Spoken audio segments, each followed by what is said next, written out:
Under President Trump's continued leadership, American foreign policy has undergone a dramatic shift, one that critics argue could reshape U.S. influence on the global stage for decades to come.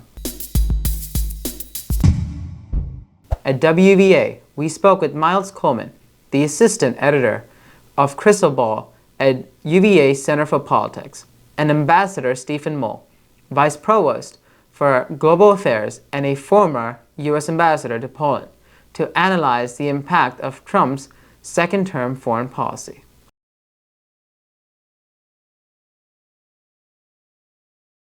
Yeah, I mean, if he were, if Trump were acting as a Russian agent, I don't know what he'd be doing differently, right? I think that's maybe one way to look at it.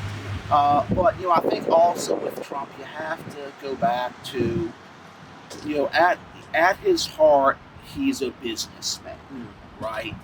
He just sees everything through a transactional lens, right? Every deal has, a genius and a sucker.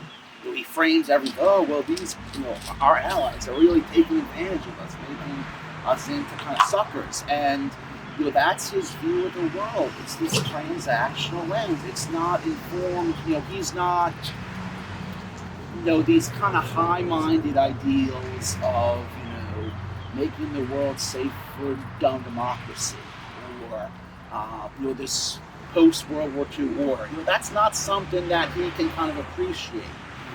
So he sees everything in this binary view, and if you're having to conduct international relations, that can lead to some of the things we're seeing in Europe.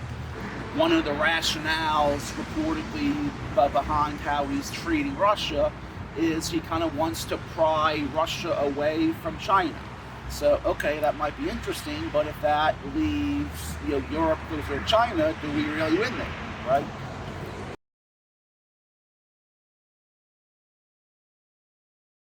Well, I think Trump has laid down a clear marker against China's influence in our immediate region.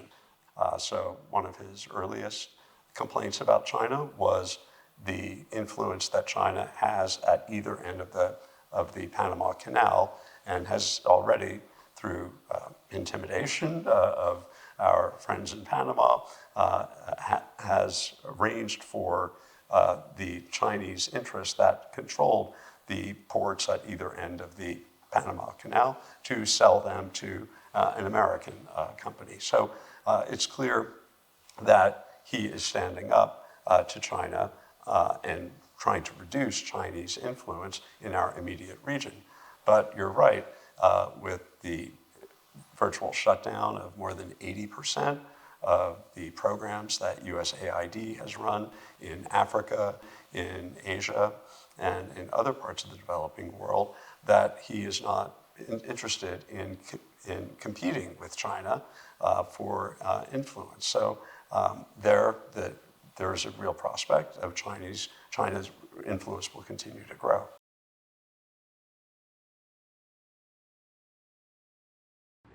Yeah, I think it might go back to, he sees fundamentally everything as a real estate deal. He was, interestingly enough, he was very light on the details of, okay, well, what's going to happen to the people who left?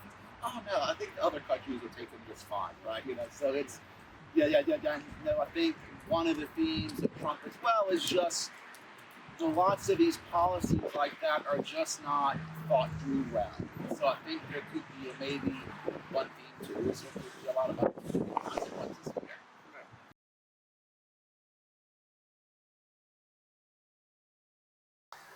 Well, so far, Trump has been relatively silent about our treaty allies in Asia.